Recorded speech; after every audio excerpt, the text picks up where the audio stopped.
Sociedad Matemática Mexicana es una organización civil que inició, a ver, las fechas puede ser que no tenga yo con toda precisión, pero es alrededor de 1940. Sí, la sociedad pues, se fundó en 1943, el 30 de junio, se firmó el acta constitutiva, creo que se llama. Es la iniciativa de 3 o 4 iluminados que de repente deciden, oye, vamos a hacer esto, ¿no? ¿Por qué no nos reunimos y por qué no empezamos a propiciar como que más diálogo, ¿no? Empezó pues con muy poquitos, la mayoría eran ingenieros, porque pues, matemáticos no había en el país. Aún con una formación que no era estrictamente de matemático, sino tal vez de ingeniería o de maestra de escuela, siguieron su sueño, siguieron trabajando y gracias a ese impulso, pues se da el nacimiento de pues la Facultad de Ciencias con sus carreras. Bueno, pues empezó siendo una sociedad de muy poquitos, casi todos señores, varones, hombres, como se les diga, género masculino, ¿no? Eran unos cuantos, eran 60, 70 personas que integraron la sociedad, había mujeres.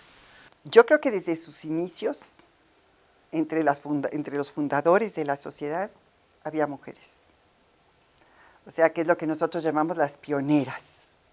Si mal no recuerdo, la primer doctora que fue presidente de la Sociedad Matemática Mexicana fue la doctora Zenaida Ramos. Al arrancar la matemática profesional, tengo que mencionar, como todo el mundo debe haber mencionado, al maestro de toda esta generación que fue Sotero Prieto. Él era maestro de la prepa y era un bohemio apasionado de las matemáticas que apasionó a muchos jóvenes en hacer matemáticas, en las matemáticas. Mi abuelo Prieto, era hermano de Sotero Prieto, que fue pues, uno de los fundadores de las matemáticas en México como asunto profesional, no nada más de afición como solía ser anteriormente. En la época en la que se crea la Sociedad Matemática Mexicana, también se crea el Instituto de Matemáticas de la UNAM, es cuando realmente se empieza a profesionalizar las matemáticas en México. El inicio del Instituto de Matemáticas marca como un parteaguas en el desarrollo de la matemática en México y como consecuencia se crea la Sociedad Matemática Mexicana para aglutinar todos los esfuerzos que se estaban realizando en distintas universidades del país para concretar este tipo de instituciones dedicadas esencialmente a la investigación. El instituto se funda unos meses antes de la sociedad y luego se funda la sociedad en Saltillo, creo que es. ¿Cómo se llamaba? El Ateneo Fuentes. El Ateneo Fuentes en Coahuila, ahí se fundó. Claro. Es precisamente en Coahuila, en el gran Ateneo Fuente, ahí se organiza el Congreso y toda esta gente entusiasmada porque eran los primeros profesores, los primeros alumnos de matemáticas, hacen un maravilloso congreso. Pero la primera sede de la Sociedad Matemática Mexicana estuvo en el instituto. Bueno, actualmente la Sociedad Matemática Mexicana tiene sus instalaciones aquí dentro del edificio del Instituto de Matemáticas de Ciudad Universitaria. Y esa comunidad lo que buscaba era fomentar el estudio, el gusto por las matemáticas en el país. Se fundó por iniciativa de don Alfonso Nápoles Gándara, mi maestro. Primero Nápoles Gándara y luego Greg Fernández y Barajas como los sucesores de Sotero Prieto, ¿no? Nápoles Gándara a mí fue al último que le dio clases en la UNAM, clases de geometría diferencial.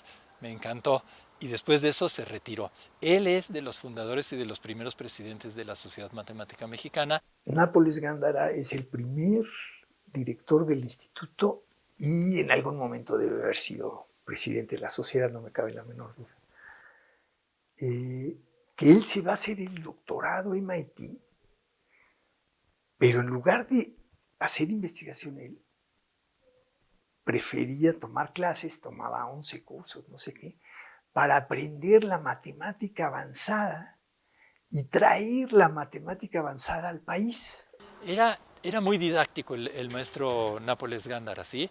Por un lado. Y por otro lado, sabía muchísima historia. Entonces sus clases, de verdad, es decir, podrían ser un poco monótonas, podrían ser un poco, pues a lo mejor que no eran así totalmente lo que uno esperaría de la geometría diferencial, pero tenían unas grandes virtudes, que es que dibujaba muy bien y explicaba muy bien en el pizarrón cuando había figuras, y que todo lo salpicaba con ciertas historias o ciertas anécdotas históricas que hacían que uno pues se interesara no nada más en su materia, sino que en el entorno de todo eso. De aquellos fundadores, uno ve se me olvida ahorita, pero hay una foto maravillosa de Saltillo. Pues a casi todos los conocía, a Adem, a Vázquez, andaban ahí Vázquez, a Nápoles Gándara, yo lo conocí. Barajas fue mi maestro, muy querido.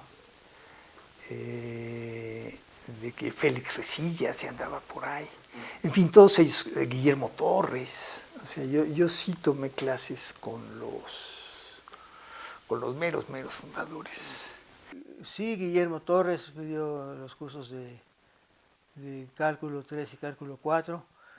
Don Alfonso Nápoles Gándara me dio cálculo 1 y cálculo 2. En esa reunión estaba también otro que fue mi profesor y al que quise muchísimo, que fue Emilio Lluís. Y era un grupito que cabía en el auditorio y sobraban asientos. Pero otro personaje que fue muy esencial para el desarrollo de las matemáticas en México fue Lefschetz, quien vivió muchos años en México. Le gustaba mucho venir, se quedaba largas temporadas. Los primeros que empiezan a hacer matemáticas también las hacen yendo a Princeton. Por ejemplo, estoy pensando en Torres, Guillermo Torres, uno de los maestros más fantásticos que puede haber. Barajas, por ejemplo, se doctora creo que en México, pero él también pasa un tiempo en Princeton. Barajas conoce a Einstein y estaba muy orgulloso de eso. Y empieza a trabajar en una teoría de la relatividad con Birkhoff, otro matemático. Entonces empieza la relación con los grandes matemáticos. Y poco a poco empieza la creación de matemáticas dentro de México, ¿no? Sí, está muy participativa. O sea, ya de por muchos, sí es de muy muchas central áreas. la organización de muchas cosas, como para que no se voltee a la provincia, y a mí eso me da muchísimo gusto. Pues sí, pero se refleja, por ejemplo, la comisión que votamos del... Ah, sí, para hacer la carta, ¿no? Antes pues éramos nosotros, los mismos de siempre, revueltos. Y ahora, pues, para empezar todos no de las instituciones, no de los de siempre. Es más, yo no. Y eso me parece que es muy bueno, sí. No, pero eso es lo que ha hecho el Zoom, ¿no? Eso es lo que ha hecho el Zoom y bueno, y con la pandemia no nos habíamos visto, pero es lo que dice Mucuy, que ahora que estamos conociendo a todos nuestros colaboradores, o sea, en la junta directiva no nos conocíamos. Eso está muy Y impresionante. entonces dice Mucuy que ella va caminando. Entonces, para mí como mujer, tener el modelo de Graciela fue muy importante, pero afortunadamente pues a mí me tocó tenerla de maestra, era una maestra extraordinaria, además muy comprometida con sus alumnos. De Víctor Neumann, que sí fue mi maestro, no solamente de matemáticas, sino de la vida. Y bueno, ¿qué quisiera? Víctor Neumann era una persona deslumbrante en todos los aspectos. Me preguntan que hable un poco sobre Manuela Garín, quien fue mi suegra durante más de 20 años. Y ella fue como una de las grandes pioneras para las mujeres, un gran ejemplo. Yo entrevisté hace muchísimos años a Manuelita Garín y fue una delicia, fue una alegría enorme platicar con ella. Una mujer en ese entonces con más de 90 años y con una inteligencia, con una gracia, con una simpatía, con una amabilidad. Bueno, yo quedé fascinada. Ella quería entrar a ingeniería porque su padre era ingeniero y le dijeron, mira, ahora está apareciendo esta carrera de matemáticas, a ti que te gustan tanto las matemáticas, a lo mejor prefieres estudiar esa carrera. Y así lo hizo. Y fue la primera generación que empezó y terminó. Pero Manuelita fue pionera en más cosas, porque desde el punto de vista matemático, ella, por la familia, por los hijos y demás, no se había recibido, se recibió un poco más tarde. Y justamente su tesis fue en probabilidad, novedosa incluso para hacer de licenciatura. Fue matemática, trabajó en enseñanza muchísimo con las normalistas, trabajó en investigación con cuando estuvo en el Instituto de Geofísica y fue fundadora de la parte de matemáticas y física de la Universidad de Sonora, de la Unison. Cuando la invitaron al norte del país a echar a andar la Escuela de Altos Estudios de Sonora, la invitaron al Instituto Tecnológico de Estudios Superiores de Monterrey para echar a andar las matemáticas aplicadas, la verdad con una seriedad increíble, y sin los grandes títulos y sin nada, simplemente por su gran capacidad como matemática también. Nosotros tuvimos la suerte de tener a los meros de maestros, porque no había otros, ¿no? Cuando quienes la formaron, la crearon, fue con una visión realmente maravillosa, a largo plazo, pero yo creo que difícilmente se hubieran imaginado que hoy la Sociedad Matemática Mexicana jugara el papel tan importante que está teniendo actualmente. Y es muy importante darse cuenta que estas personas jugaron un papel fundamental. Son los que pusieron las bases para que todos esos jóvenes puedan trabajar, puedan participar y puedan hacer sus matemáticas con tranquilidad y bien hechas.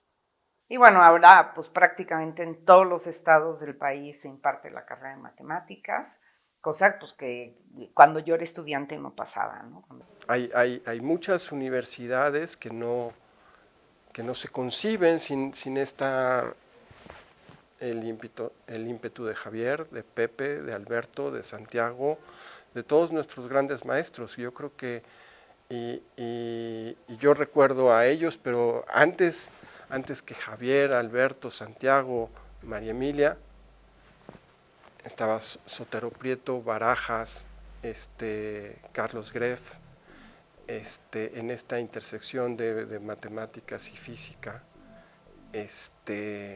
Sí, creo que es un momento para recordarlos a todos ellos, darles las gracias a todos ellos.